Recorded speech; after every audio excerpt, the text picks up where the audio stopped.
Houston, Texas, 2002. Clara Harris, a respected dentist with a thriving practice and a life of privilege, saw her world unravel when betrayal struck at the heart of her marriage. What followed in a hotel parking lot would shock the nation the moment she turned her Mercedes into a weapon against her husband.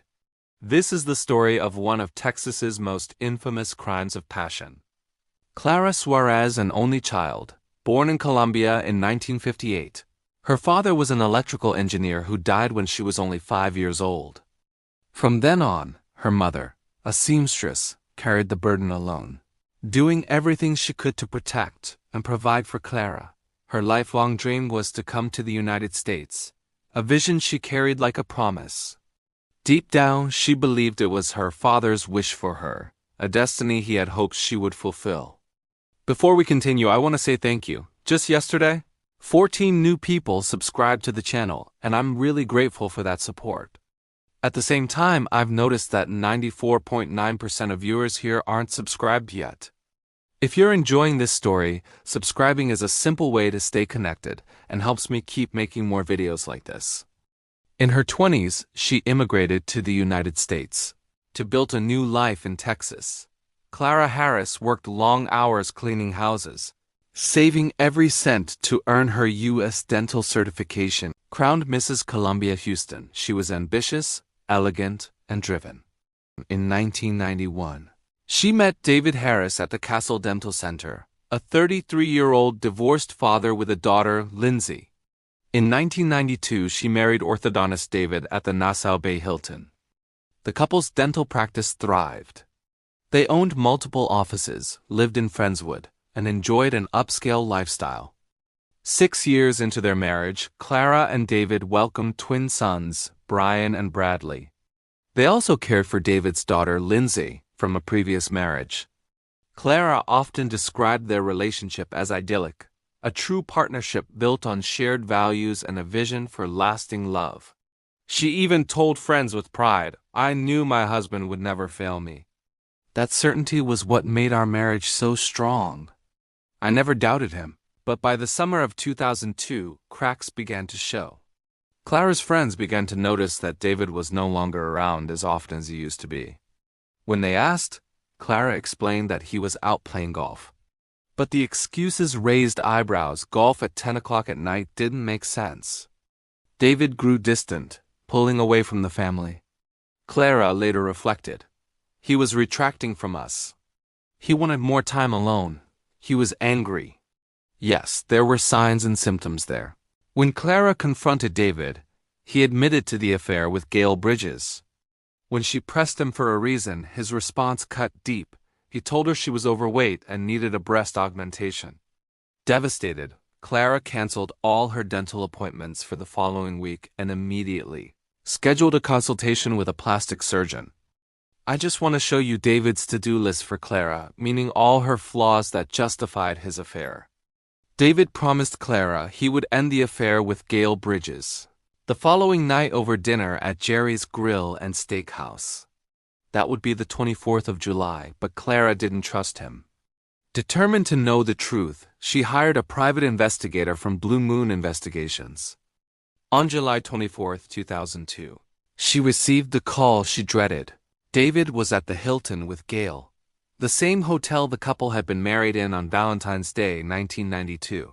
She and Lindsay went to the Hilton and searched for Gail's navigator. Clara lashed out in fury, dragging her keys across the side of the navigator and shattering the windshield wipers of Gail's vehicle. Clara confronted Gail Bridges inside the hotel lobby. Witnesses recalled a heated struggle in which Clara tore Bridges' shirt before staff escorted her outside. Moments later, David Harris was walking Bridges to her car when Clara struck, turning the confrontation into tragedy. Before Clara's Mercedes-Benz made contact with David, it first slammed into Gail's navigator, a symbolic act of fury toward the woman who had shattered her marriage. Witnesses later described Clara as overtaken by rage, her emotions boiling over into uncontrollable action. The confrontation outside the Nassau Bay Hilton escalated in seconds.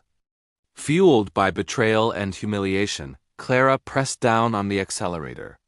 The luxury car surged forward, its tires screeching across the hotel parking lot. In that instant, her anger transformed into lethal momentum. The vehicle struck David Harris with devastating force, throwing him to the ground in front of horrified onlookers. Clara did not stop there. She circled back, running over him again and again, ensuring the fatal outcome. Witnesses claimed she circled and ran over him multiple times. Lindsay testified she begged her stepmother to stop. The medical examiner confirmed at least one tire mark. Julie Krieger and her partner, Robert Williams, had just begun their vacation. They planned to take the kids to the Space Center, and after a long day they returned to the hotel, hoping to relax with a swim. As they sat by the pool, a piercing scream shattered the quiet night. At first, they thought a child had been hurt. But when they rushed toward the commotion in the parking lot, they saw a man lying on his back with a woman kneeling over him. Confusing 911 calls poured in. One even reported that a man was the driver of the Mercedes and that he had ran over somebody. Paramedics arrived quickly, but the man's injuries were catastrophic. He was rushed to a nearby hospital, where he was pronounced dead. In a cruel twist of fate, the very detective agency Clara hired to expose her husband's affair ended up capturing her crime instead. Their videotape, meant to prove David's infidelity, became the most damning evidence against her. It showed Clara circling her Mercedes around the hotel parking lot 3 times before stopping beside David's body. The tape that was supposed to confirm betrayal instead sealed her conviction. David Harris died instantly. Clara was arrested and charged with murder. In February 2003, Clara's trial began. Lindsay testified against her stepmother, saying Clara ignored her pleas. John Tyler, a witness at the hotel that night, recalled the moment Clara confronted her husband and his mistress in the lobby. Almost instantly, chaos erupted. They were hitting at each other, Tyler said. The wife was striking the girlfriend, tearing her shirt, and screaming, "You are with my husband." According to John Tyler, Gail tried desperately to cover herself with the torn remains of her shirt while clutching her purse with the other hand.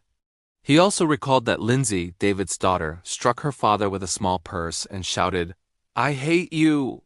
Prosecutors argued Clara's actions went far beyond a moment of passion.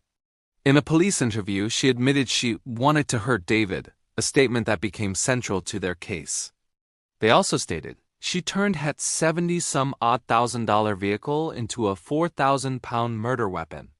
Their strongest evidence: a videotape recorded by the detective agency Clara herself had hired. It showed her circling the parking lot 3 times. The defense tried to convince the jury that Clara struck David only once. Their case relied on a consultant's recreation of the crime, but the judge ruled the demonstration inadmissible.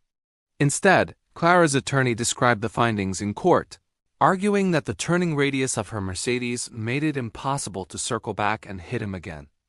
For a moment, it seemed like a strong argument, but the prosecution quickly dismantled it, presenting a police officer who had been at the scene. He pointed to a second tire track captured in photographs, its angle leading directly to where David's body lay. The defense's theory collapsed under the weight of that evidence. The initial collision hurled David Harris nearly 25 feet across the parking lot. Prosecutors argued that Clara didn't stop there. They claimed she drove across 2 grassy medians and struck him 3 more times. Finally, she shifted into reverse, backing over his body and leaving her Mercedes parked on top of him. Witnesses testified that Clara Harris initially rammed Gail Bridges' Lincoln Navigator in the parking lot. Moments later, she turned her Mercedes toward David Harris and ran him over. Against advice, Clara took the stand. She admitted she wanted to hurt him, but insisted she never meant to kill. The jury wasn't convinced. Clara's attorneys urged her not to testify, fearing the risks. But after days of listening to witnesses, she insisted on taking the stand. That choice opened the door to parts of her original police interview, evidence her lawyers had previously fought to keep out. Only a fragment was played for the jury: Clara's admission that she wanted to hurt her husband. The crucial follow-up where she added, "I didn't want to kill him," was never heard. Her own words, stripped of context, became the prosecution's most powerful weapon. The strain of the trial proved overwhelming. Clara's attorney collapsed in court, forcing a sudden recess as he was rushed to the hospital. He was later released, but the damage to the defense was clear. Clara insisted she never saw David when her car struck him. Yet, despite her claims and the medical examiner's limited findings, the defense could not convince the jury that she hadn't run over him multiple times. On Valentine's Day 2003, Clara Harris was convicted of murder by a jury of 9 women and 3 men. It only took them 8 hours to return with the verdict. Remember, they married on Valentine's Day, 1992. It would be their 11th anniversary. At the sentencing hearing, attorney George Parnham invoked what Texas law calls a sudden passion defense. Under this statute, a defendant may argue that overwhelming provocation drove them into such a state of rage that clear, rational thought was impossible. The jury found sudden passion, sentencing her to 20 years, the maximum allowed. She was fined $10,000 and sent to Mountain View Unit in Gatesville, Texas. It has since been renamed to Patrick L. O'Daniel Unit. "I pretty much consider my life is over," Clara Harris told ABC News' Diane Sawyer before her conviction. "But my kids have a lot to go through, and I haven't found anybody that could replace me or my husband." In prison, Clara worked converting textbooks into Braille for blind students. Her sons visited monthly while in the custody of family friends. Clara's parole requests were denied in 2013 and 2016. Finally, in 2017, she was granted parole. She walked free on May 11, 2018, after serving 15 years. Her parole ended in February 2023. Today, the Clara Harris case remains one of Texas's most infamous crimes of passion, a story of betrayal, rage, and justice. Clara Harris's story asks a haunting question. Was this justice, or simply the tragic end of a marriage consumed by betrayal? Thank you for watching.